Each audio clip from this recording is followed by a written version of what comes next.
사도행전 2장 1절에서 4절 말씀 함께 봉독합니다. 시작. 오순절 날이 이미 이르매 그들이 다같이 한 곳에 모였더니 호련히 하늘로부터 급하고 강한 바람 같은 소리가 있어 그들이 앉은 온 집에 가득하며 마치 불의 혀처럼 갈라지는 것들이 그들에게 보여 각 사람 위에 하나씩 임하여 있더니 그들이 다 성령의 충만함을 받고 성령이 말하게 하심을 따라 다른 언어들로 말하기를 시작하니라. 아멘. 따라하겠습니다. 예수님, 성령을 부어 주셔서 예수님을 사랑하게 해주세요. 예수님 사랑합니다. 네, 성경에서는 성령이 아니고서는 예수를 주라 시인할 수 없다고 했습니다. 예수님을 주인으로 영접하는 자는 그 안에 누가 계시다고요? 성령이 계시다는 증거입니다. 성령이 계신 자는 예수님만 사랑하게 되어 있습니다. 그럼 내 안에 성령이 있냐 없냐, 이것은 내가 막 마음이 뜨거워 막 불같이 타올라 그런 감정과 느낌이 아니라 예수님을 사랑하고 있는 그 상태, 내가 예수님만 구하고 있는 그 상태, 그것이 바로 내가 성령이 내 안에 계시다는 증거가 되는 것입니다. 그러므로 우리가 시험해야 될 것은 내가 예수님을 지금 찾고 있냐 아니냐, 내가 예수님을 정결한 마음으로 깨끗한 마음으로 찾고 있느냐 아니냐, 예수님을 사랑하고 있느냐 아니냐, 그것을 끊임없이 우리가 점검하고 시험하고 확증을 해야 된다는 거예요. 우리 인생은 오직 하나입니다. 예수님 한 분을 우리가 얻느냐 그렇지 못하느냐. 그래서 저와 여러분이 우리 금동교회가 정말로 인생을 살면서 예수님 한 분만 얻고 예수님 앞에서 칭찬받는 우리가 되기를 주님의 이름으로 축복합니다. 아멘. 지금 현재 교회들의 사역은 크게 두 가지로 생각해 볼 수가 있습니다. 첫째는 축복사역입니다. 축복사역은 말 그대로 세상에 복을 빌어주고 세상에서 큰 영향력을 갖고 또 성공할 수 있도록 독려하고 기도하고 소원하며 축복하는 사역이 축복사역입니다. 그런 교회들의 특징은 교회 겉모습만 봐도 알 수 있습니다. 현수막이 걸려있죠? 어떻게 해요? 예수 믿고 행복하세요, 잘 될 겁니다, 이런 현수막들이 붙어있어요. 교회 안에 그 분위기도 그래요. 예수 믿고 성공하세요, 잘 될 겁니다, 잘 될 겁니다. 다 세상을 향합니다. 나를 향한다는 거죠. 나를 향한다는 거. 두 번째는 따라하겠습니다. 성령사역을 합니다. 그러니까 성령사역은 뭐냐, 초대교회로부터 지금까지 하나님은 교회와 성령을 중심으로 역사를 하신다. 맞죠? 그렇죠? 사도행전은 이제 26장으로 이제 27장이죠? 27장으로 이제 끝이 났잖아요. 그 뒤로부터는 이제 28장으로부터 끝이 났죠. 28장 이후부터는 우리가 이제 액치 29 한때 유행을 했잖아요. 그 사도행전 그 이유를 우리가 쓰고 있다. 즉 교회와 성령을 중심으로 하나님은 역사를 하신다. 그러니까 교회 중심으로 모여라. 성령께서 일하신다. 그래서 이 성령을 강조하는 사역을 합니다. 그 사역의 내용들은 뭐냐? 대부분 이제 예언하고 방언하며 치유 집회 열고 기도 집회 열고 찬양 집회 열고 모여서 계속 기도하고 막 뜨겁게 찬양하고 막 주를 부르면서 막 방언을 받아라, 막 예언을 하라, 막 하는 거예요. 근데 이 두 가지 사역이 지금 이제 다른 세계적으로 이제 모르겠지만 한국 교회들을 보면은 그렇게 크게 두 가지로 가고 있지 않나. 근데 축복 사역이든 성령 사역이든 우리가 기억해야 될 것은 과연 누구를 위한 사역이냐는 거예요. 과연. 자, 축복 사역은 누구를 위한 걸까요? 결국 나를 위한 겁니다. 내가 잘 돼서 하나님께 영광이 된다. 그 말 자체도 잘못됐지만 시작부터가 나라는 거예요. 나. 그리고 결승점도 내가 된다라는 거예요. 나를 위해서 하나님께서는 축복을 주셔야 되고 잘 되게 해주셔야 된다. 그것이 축복 사역의 핵심입니다. 말은 그렇게 하지 않죠. 그렇죠? 내가 예수를 잘 믿으면 하나님께서 축복해 주신다. 그럴듯한 것 같은데 또 아닌 것 같기도 하고, 그렇죠? 그런 축복 사역은 이제 논외로 하고, 그럼 성령 사역은 어떠합니까? 성령 사역은 왜 예언하고 방언을 막 구하라고 하고 치유 은사를 소원할까요? 대부분 자기를 위해서입니다. 왜 사람들이 많이 모여서 기도하고 찬양할까요? 지금은 이제 뭐 방역 지침 때문에 그러지 못하지만 그 전까지만 해도 계속해서 모였습니다. 많이 모여서 기도 집회 열고 찬양 집회 열고 막 새벽 기도 열고 금식 기도하고. 왜 그러냐는 거예요. 이유는 한 가지라고 말합니다. 하나님이 기뻐하신다. 함께 모여서 기도하고 찬양하는 거 하나님이 기뻐하신다. 맞는 것 같아요, 그렇죠? 하나님, 우리가 모여서 딴짓하는 것도 아니고 하나님께서 기뻐하시는 찬양하고 기도하는데. 근데 아닙니다. 거의 대부분요, 저도 해봤지만 종교적인 열심입니다. 자기 만족이 있어요. 여러분, 기도 1시간 2시간 막 해보세요. 하고 나면 어떤 생각이 드는지 아세요? 나 해냈어. 너무 뿌듯해. 막 찬양 집회 2시간 3시간, 저도 그런 집회들을 많이 가봤습니다. 많이 참석해보고 너무 뿌듯해요. 너무 뿌듯해. 뭔가 해소된 것 같아. 여러분, 기도 많이 하면요, 뭔가 가슴이 뻥 뚫린 것 같은 해소함이 있습니다. 왜? 우리는 어떻게 기도해요? 쥐 하면서 막 2시간 3시간 막 이렇게 기도하잖아요. 그럼 몸이 쫙 힘이 빠지면서 뭔가 다 내 억눌렸던 거, 내가 막혔던 것들이 다 해소된 느낌이 들어요. 다 쏟아내니까. 지금 생각해보면 종교적인 열심입니다. 종교적인 열심. 이 정도 열심이면 하나님께서 기뻐하시겠지. 지성이면 감천이겠지.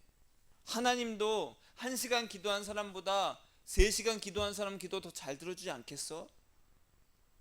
맞는 것 같죠? 아니에요? 저는 그렇게 생각했는데 10분 기도하는 것보다 20분 기도한 사람을 더 기뻐하시겠지. 그렇죠? 아니, 한번 해줘 이런 사람보다 좀만 도와줘 이런 사람을 더 하나님께서 잘 도와주신다. 이것은요, 지극히 바리새인적인 신앙이라고 할 수 있습니다. 열심히 하는 거예요. 열심히 교회 다니고 열심히 기도하고.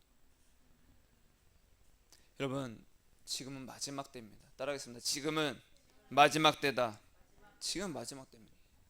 마지막 때를 사는 우리에게 하나님은 성령을 보내주셔서 하나님의 일을 하게 하십니다.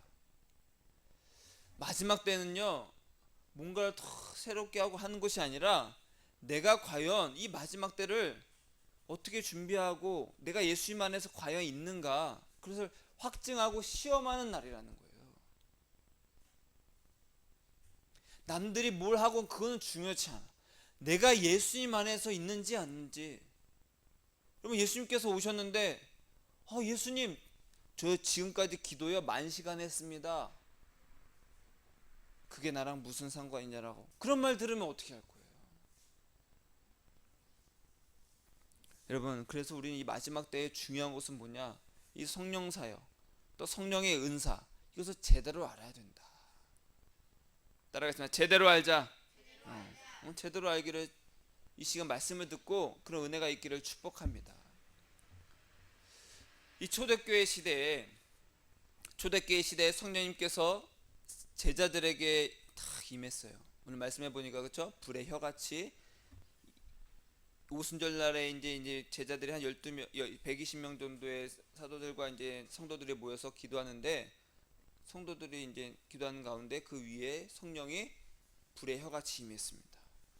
그러자 많은 제자들이 무엇을 했어요? 방언을 하게 됐습니다. 방언을. 그들의 대부분은 갈릴리 출신이었어요. 갈릴리 출신의 제자들이 다른 지방에서 온 사람들이 다 알아듣도록 각 나라의 말로 하나님의 크신 일을 전파하게 됩니다. 이 광경을 본 사람들이 있었어요. 7절에 보니까 다 놀라 신기하게 여겨 이르되, 보라, 이 말하는 사람들이 다 갈릴리 사람이 아니냐. 이 사람들 다 갈릴리 사람인데 이렇게 말하는 거예요. 왜 그랬냐? 왜 이렇게 말했냐? 자, 이스라엘은요, 사울, 그 다음에 다윗, 그 다음에 솔로몬이 다스렸잖아요. 근데 솔로몬 이후에 이스라엘이라는 나라가 우리나라처럼 남과 북으로 갈랐습니다. 자, 남쪽에는 유다와 베냐민도 반으로, 그래서 베냐민 반지파, 유다 지파와 베냐민 반지파가 남쪽 유다. 북이스라엘은 나머지 11지파가 있었어요. 그럼 누가 더 커요? 북쪽이 더 컸습니다. 그 남유다는 훨씬 인구도 적고 땅도 적었어요.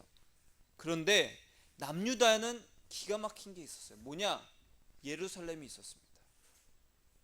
예루살렘이 있었고 다윗 그 왕가가 어느 지파였어요? 유다 지파. 유다 지파가 남쪽 유다에 있었어. 그러니까 남유다는 예루살렘도 있고 유다 지파도 있으니까 자기들은 신앙적으로 종교적으로 정통성이 있다라는 거예요.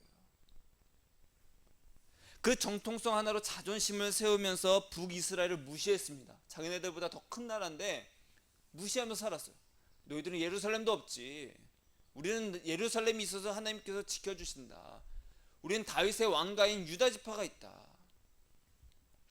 자, 북이스라엘은 그래서 우리가 잘 아는 대로 사마리아가 있었습니다. 사마리아는 뭐예요? 역사적으로 그 이스라엘들 보니까 막 포로로 갔다가 다시 돌아왔다가 이방인들도 있다가 막 섞였어요. 그러니까 사마리아 사람들을 유대인들이 어떻게 해서 무시를 했습니다. 그게 북이스라엘에 있었어요. 갈릴리도 그 북이스라엘에 있었습니다. 그래서 이 남유다 쪽에서 보면 북이스라엘의 사마리아는 당연히 그냥 완전 무시고, 갈릴리는 야, 이 총것들 이렇게 무시했다라는 거예요. 그 사람들은 또 이제 발음이 또 잘 안 됐어요. 후두 발음. 이 뒤에서 이 목에서 목구멍에서 나는 소리를 잘 못 냈다고 그래요. 그래서 우리나라도 이제 지역의 그 말의 특색이 있잖아요. 그래서 그 사투리만 딱 알아도 아, 이 사람 어느 나라 사람, 어느 지역 출신인가라고 알 수 있잖아요. 그러니까 갈릴리 사람들만의 그 특유의 발음이 있었어요. 후두음을 못 하는 거야. 이 목구멍에서 나는 소리를 못 낸다라는 거야. 너 갈릴리 출신이구나. 무시했다라는 거예요. 그러니까 우리나라 말로 치면 시골 무지렁이다. 무지렁이가 뜻이 뭔지 알아요? 하찮고 아주 아무것도 모르는 자다. 무지렁이라는 거예요. 그래서 대부분 갈릴리 출신이었던 이 사람들이 갑자기 각 나라의 말을 하니까 사람들이 놀랬다라는 거예요. 자기들이 무시하고 그랬더니 갈릴리 사람들이 우리나라 말로 하네? 우리나라 말로 하는 거예요. 왜? 유대인들은요, 디아스포라, 즉 흩어져서 살았습니다. 나라가 쪼개지고 포로로 잡혀가고 그 속에서 이제 결혼하고 또 자녀를 낳고 그 자녀들이 또 결혼하고 그러다 보니까 흩어져 살고 있었어요. 흩어져 살고 있는데 이 사람들이 아직까지도 모이잖아요. 언제? 절기가 되면, 6월절이 되면 예루살렘으로 이제 순례를 가야 됩니다.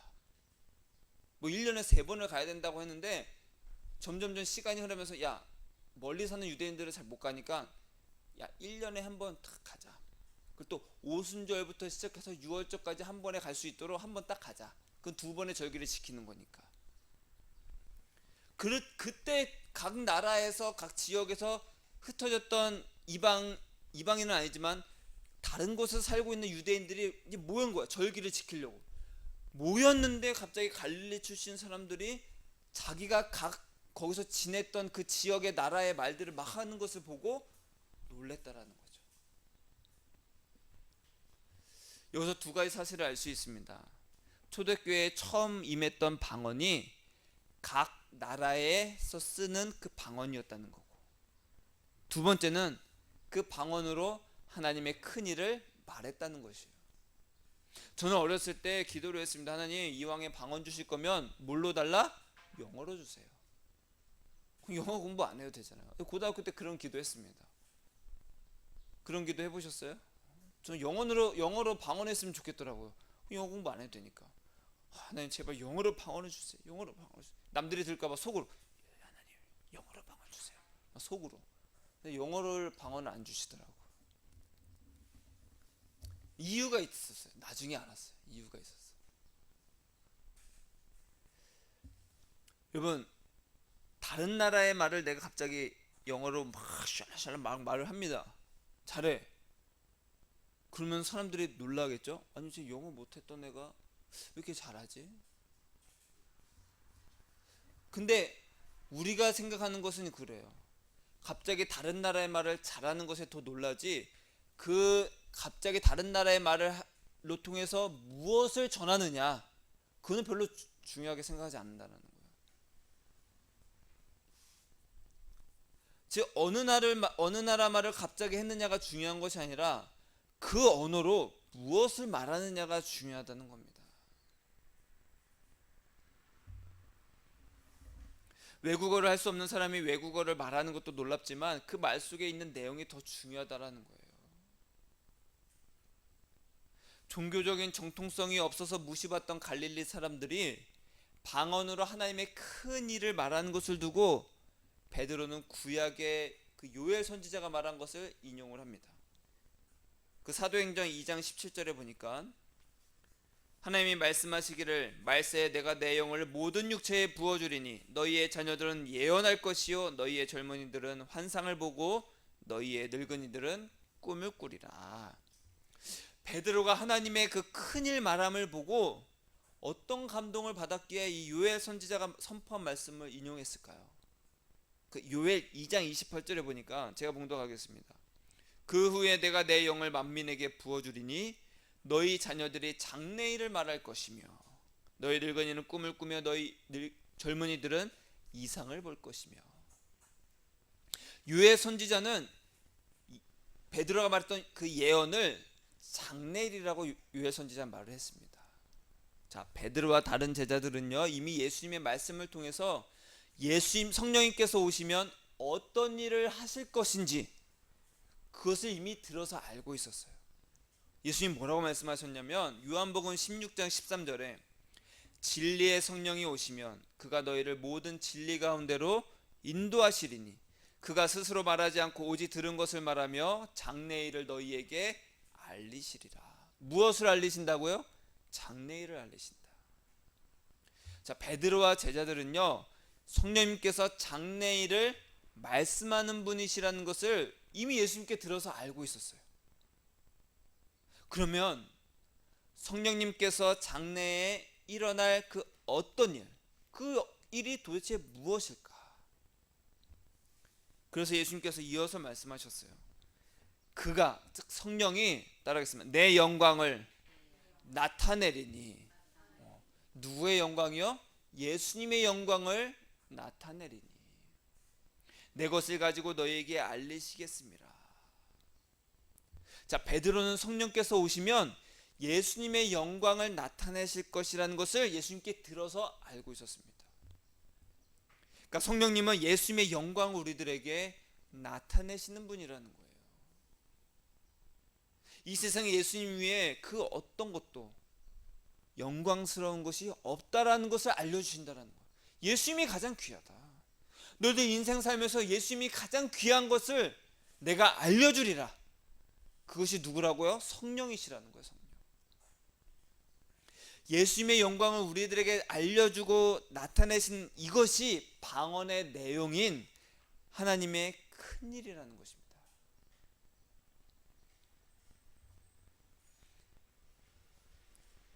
(11절에) 그게 나와 있죠.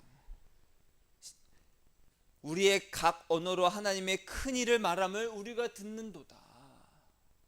흩어졌던 이 유대인들이 이렇게 모여서 오니까 자기 지역의 말로 하나님의 큰 힘을 우리가 들었다. 이렇게 고백하는 거예요.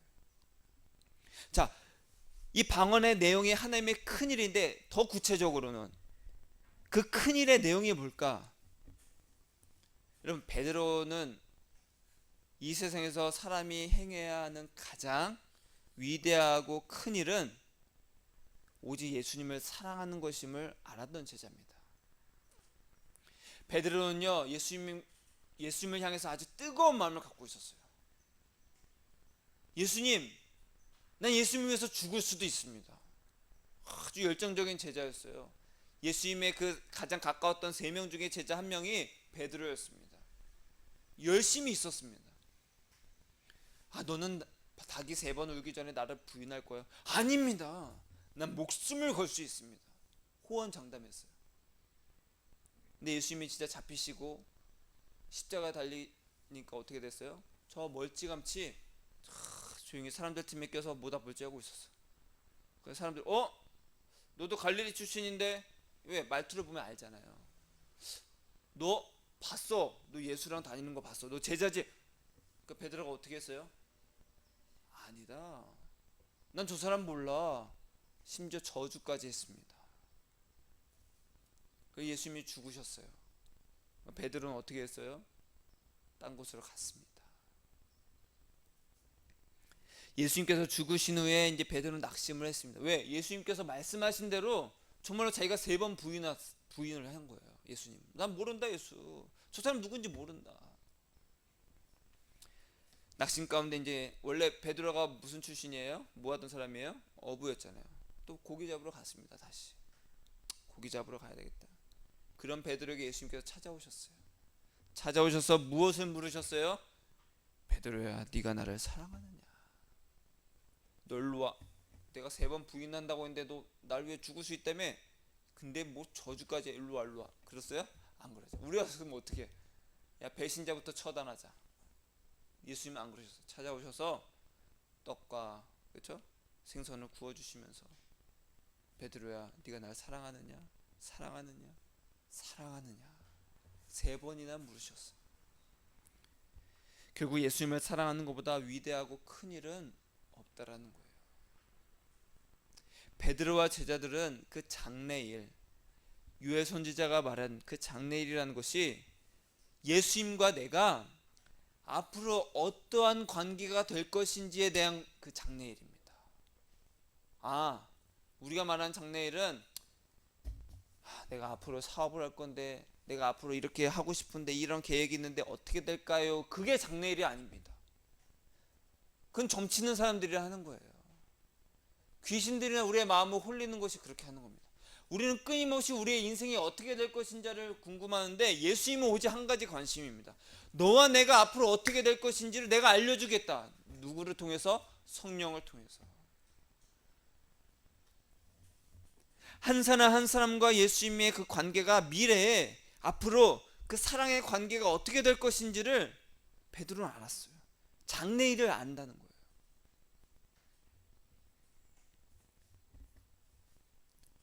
요한복음 15장에 보니까 예수님께서 이렇게 말씀하셨어요. 내가 아버지께로부터 너희에게 보낼 보혜사, 곧 아버지께로부터 나오시는 진리의 성령이 오실 때에 그가 나를 증언하실 것이요, 너희도 처음부터 나와 함께 있었으므로 증언하니라.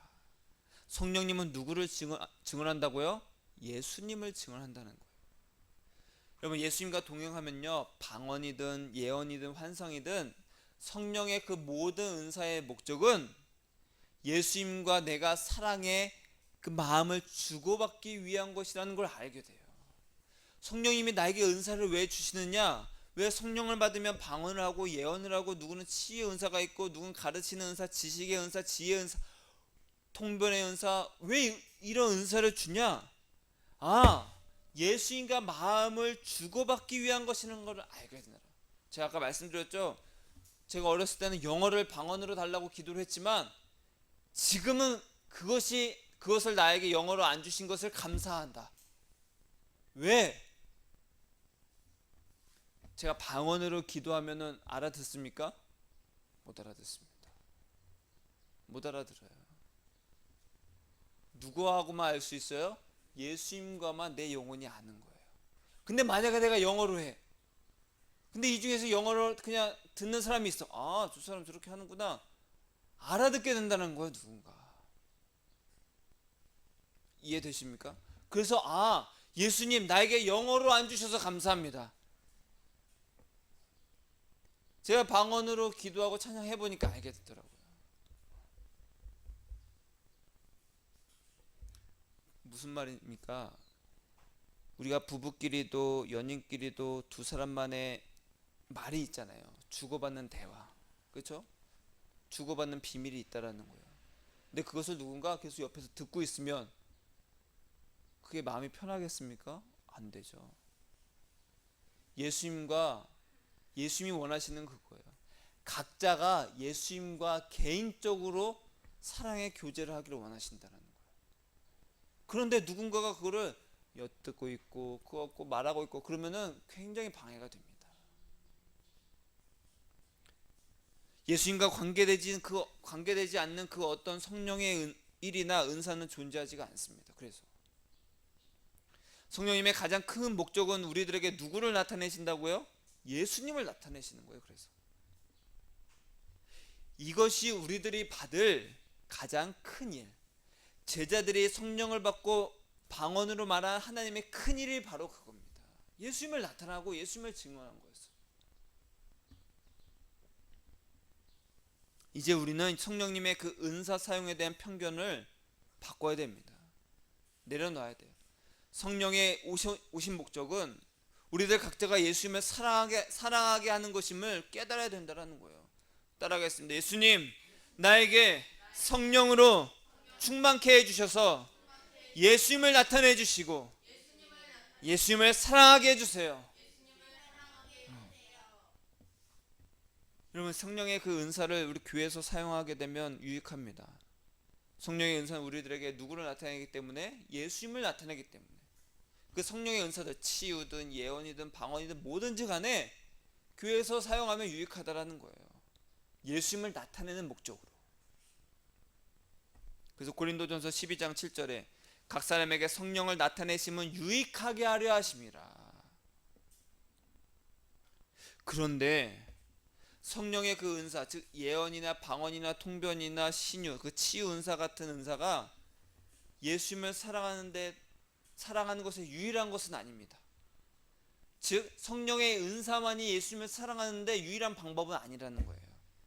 치유의 은사가 없어도, 방언을 못해도, 예언을 못해도 예수님을 사랑할 수 있습니다. 왜? 성령님은 우리에게 겉으로 드러나지 않는 그 음성으로, 우리 마음의 생각으로 우리에게 말씀을 해주십니다. 성령님은 우리를 거듭나게 하시는 분이고 예수님께로 인도하시고 우리에게 죄를 깨닫게 하시는 분입니다. 책망도 하시죠. 그래서 근데 우리들이 해야 될 일도 있습니다.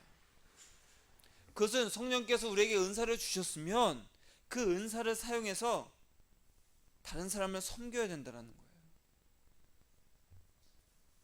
다른 사람을 섬긴다는 것은 이 사람과 예수님이 어떠한 관계가 될지 예수님을 알려주라는 거예요. 예수님께로 갈 수 있도록 도와주는 것이 성령의 다른 사람을 유익하게 하는 이유라는 거예요. 이유. 왜 은사를 주셔서 다른 사람을 섬기게 하느냐? 그 사람과 예수님이 사랑의 관계로, 교제로 잘 맺어질 수 있도록 사용하라는 거예요. 그래서 제가 방언을 하는 이유는, 제가 여러분들을 위해서 하나씩 기도할 때도 여기서 이제 왔다 갔다 하면서 막 기도를 합니다. 여러분 한 분 한 분 위해서. 그때도 방언으로 기도합니다. 방언으로.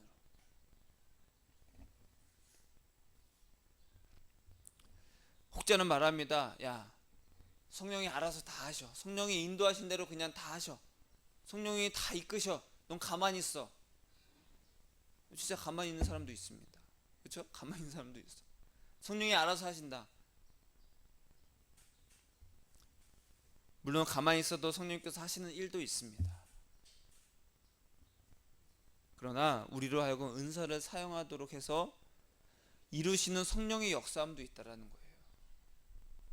그러니까 우리는 성령님께서 하시는 일과 우리가 은사 사용으로 하는 그 사이에 구분이 필요합니다. 그러니까 우리가 가만히 있어도 성령님께서 알아서 다 하신다고 하는 것은 제한된 생각이라는 거예요. 그 은사를 주실 필요가 없죠. 우리들에게 은사를 주신, 선물로 주신 이유가 도대체 뭐냐? 그것은 성령님께서 하실 일을 아주 극히 작게나마 우리에게 은사를 주셔서 그것을 하도록 허용하신 거예요.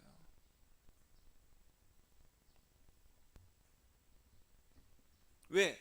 다른 지체들을 섬길 수 있도록. 다른 지체들을 섬길 수 있도록. 가장 먼저 섬겨야 되는 것이 무엇인지 아십니까? 따라하겠습니다. 내 영혼. 내 영혼을 가장 먼저 섬겨야 됩니다. 자기 자신의 영혼을 섬긴다는 것은 무엇이냐?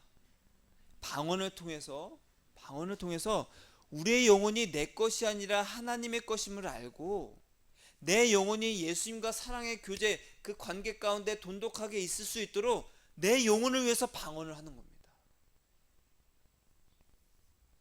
그래서 방언 기도는요, 예수님과 깊은 사랑의 교제를 나누게 해서 내 자신의 영혼을 섬기게 하는 은사라는 거예요. 가장 먼저. 여러분, 제가 여러분들 위해서 방언으로 막 한다고 해서 여러분이 지금 뭐라고 하는 거야? 못 알아듣잖아요. 근데 내가 내 영혼을 위해서 방언을 기도하면 내 영혼이 예수님 안에서 기쁘더라는 거야. 제가 방언 기도할 때마다 그것을 경험합니다. 그냥 기쁨이 있습니다. 그 내용을 제가 통변을 못하니까, 통변을 못하고 그 내용이 뭔지 모르니까, 뭔지는 모르지만 방언으로 기도하니까 내 영혼이 기뻐하는 것을 제가 알게 돼요. 그 기뻐하는 것으로 그치지 않고 내 영혼이 예수님 안에 더 깊이 들어간다는 것을 제가 알게 됩니다. 그래서 여러분, 방언하기를 축복합니다. 따라하겠습니다. 성령이여, 나에게 방언의 은사를 주세요. 통변의 은사도 주세요. 그런 은사를 달라고 기도하는 거예요. 왜? 내 영혼이 예수님 안에 견고하게 있을 수 있도록, 내 영혼을 먼저 잘 섬기도록 방언을 있어야 된다는 거예요. 방언이. 저는 방언을 어렸을 때 받았지만 사용을 안 했습니다. 무시했어요. 야, 그거는 이상한 외계어야. 왜 이상한 거야? 그게 뭐야? 내가 못 알아듣는데 그게 뭐야? 그렇게 생각했었어요. 그렇게 오랜 시간을 그렇게 했습니다. 오랜 시간은 이미 오래전에 주셨지만 오랫동안 쓰지 않으니까 잘 안 되더라고요. 여러분, 언어도 갈고 닦지 않으면 그냥 어린 수준에 머무르게 됩니다. 어린 수준에. 나 이거 하고 싶어, 나 이거 줘, 이 정도밖에 안 된다라는 거예요. 내가 지금 마음이 이렇게 해서 나에게 정말 이것이 필요하고, 그래서 이걸 통해서 나의 인생이 이렇게 되길, 쭉쭉쭉 이렇게 이렇게 잘 다듬어줘야 되는데 그것이 없다는 거. 방언도 마찬가지라는 거. 방언을 미리 이미 주셨지만 갈고 닦지 않으니까 저는 계속 어떤 방언을 했냐면 랄랄랄랄랄랄 계속 이런 방언을 했었어요. 근데 지금은 그런 방언이 안 합니다. 심지어 방언 찬양도 하게 됐어요. 아, 방언 찬양 나도 하고 싶다, 그런 마음이 있었지만 어떻게 해야 되지? 모르다가 제 아내랑 얘기하면서, 아, 그렇구나, 찬양은 우리가 예수님께 우리의 마음을 고백하는 그 가사에 음유를 덮은 거구나, 은유를 씌운 거구나. 그러니까 방언 찬양도 조금씩 되더라고요. 여러분들에게도 그런 은혜가 있기를 주님의 이름으로 축복합니다. 그래서 고린도전서 14장 2절에 보니까 방언을 말하는 자는 사람에게 하지 아니하고, 방언은 누구에게 안 한다고요? 사람에게 하는 게 아니에요. 왜냐하면 알아듣는 자가 없고 영으로 비밀을 말함이라. 제가 여러분들 한 분 한 분을 하나님 앞에 이제 기도를 할 때 방언으로 하는 이유가 있습니다. 왜? 이 사람이 잘 됐으면 좋겠고, 제가 이제 저희 한글로도 기도를 하지만 방언으로 하는 기도는 방언으로 하게 하실 때가 있어요. 못 알아듣게 하시는 거예요, 저한테. 근데 마음은 주십니다. 어떤 마음일지는 주시는데 저로 하여금 그것을 구체적으로 정확하게 알지 못하게끔. 이해가 되십니까? 왜? 예를 들어서 한봉희 목사님을 위해서 제가 기도를 할 때 방언으로 기도하면 한봉희 목사님과 예수님과 그 관계가 되기를 방언으로 기도해요. 저는 몰라도 되는 거예요. 그러나 한봉희 목사님의 그 영혼과 예수님과의 관계가 이렇게 사랑을 맺어주기를 위해서 기도하는 겁니다. 만약 우리들에게 주신 성령의 이 은사를 예수님을 사랑하는 데에 사용하지 않으면, 그래서 우리는 잘못 사용하고 있는 거예요. 많은 사람들이 이렇게 해요. 예언을 사람의 장래일이나 어떤 앞으로 일어날 일을 마치는 것으로 사용하기도 합니다. 막 예언 은사 받은 목사님들 많이 있습니다. 그런 그 사람들, 그분들 교회에 사람들이 모여들어. 왜? 예수님, 목사님 저를 위해서 기도해 주세요. 저 앞으로 이런 사업 할 건데 어떻게 될지 좀 해주세요. 예언을 그런 곳에 쓰기도 한다라는 거예요. 방언을 능력받기 위한 수단으로 사용하기도 하고, 지식을, 은사를 사용해서 비밀스러운 일들을 막 알아서 자신의 신령함을 자랑하는 사람도 있습니다. 지혜의 말씀을 통해서 막 자신의 지혜를 자랑하기도 하고, 특히 병 고치는 은사를 통해서 자신의 이익을 막 챙기려 하는 사람도 있다는 거예요. 여러분, 여기서 제가 암 고치고, 그렇죠? 막 코로나 고치고 그래봐요. 사람들 모여들겠죠? 여기저기서 아는 사람들 다 데려오겠죠? 그렇게 하는 사람도 있습니다. 다 데려오세요. 다 데려오세요. 제가 다 고쳐주겠습니다. 이런 목사님들 많이 있습니다. 성령의 은사를 잘못 사용하는 겁니다. 모든 은사 사용의 목적은 뭐다? 예수님과의 사이에 깊은 사랑의 관계를 표현해 주는 거예요. 방언 통변을 통해서 방언하는 그 사람의 영이 어떻게 예수님과 사랑의 대화를 하고 있는지를 나타내 주는 거예요. 통변을 통해서, 예언을 통해서 그 사람의 미래가 앞으로 예수님과 어떤 관계가 될지를 알려주어서 그 예수님과의 사랑의 소망을 갖게 하는 거예요. 병 고치는 은사를 통해서 예수님께서 얼마나 많이 사랑하시는지, 오죽했으면 십자가의 고난을 당하셨는지를 알게 하는 것이 은사의 바른 사용이라는 거예요. 아, 예수님은 살아계시는구나. 그것이 바로 병 고침의 은사의 분명한 표적입니다.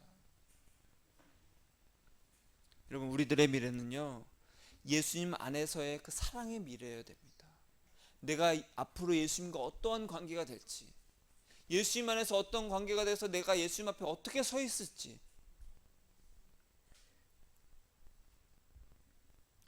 하나님은 영이십니다. 예수님은 지금도 우리들과 영으로 교제하기를 원하시고, 그래서 예수님의 마음을 가장 잘 아는 성령을 우리에게 보내주셔서 예수님의 마음을 알고 예수님과 우리의 영혼이 그 소통함이 막힘이 없도록 하시는 분이 성령이시고, 그런 막힘이 없는 소통을 위해서 우리에게 영이시기 때문에 영적인 은사, 그 도구를 주신 거예요. 예언이든 방언이든 통변이든 병 고치는 것이든.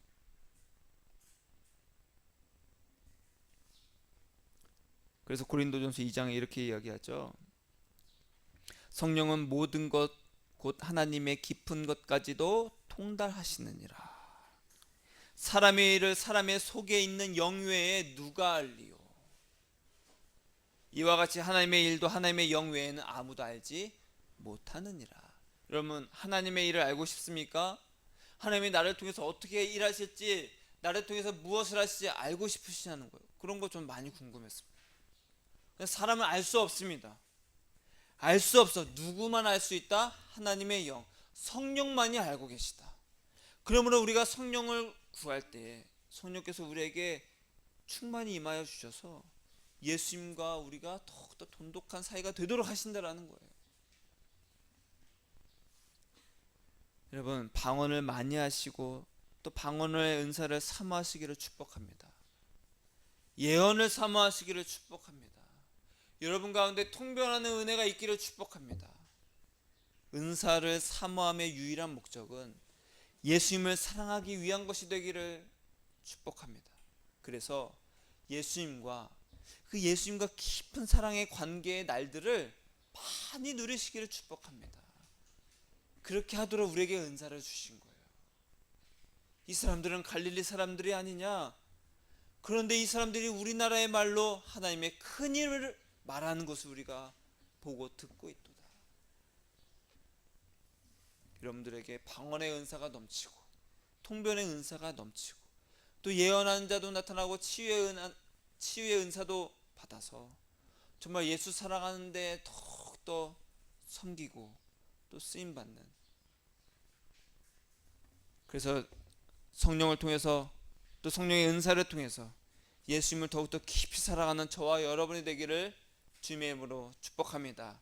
따라하겠습니다. 예수님, 저에게 성령의 은사를 주셔서 예수님을 더욱더 섬기고 사랑하게 해주세요. 예수님 사랑합니다. 아멘. 기도하겠습니다.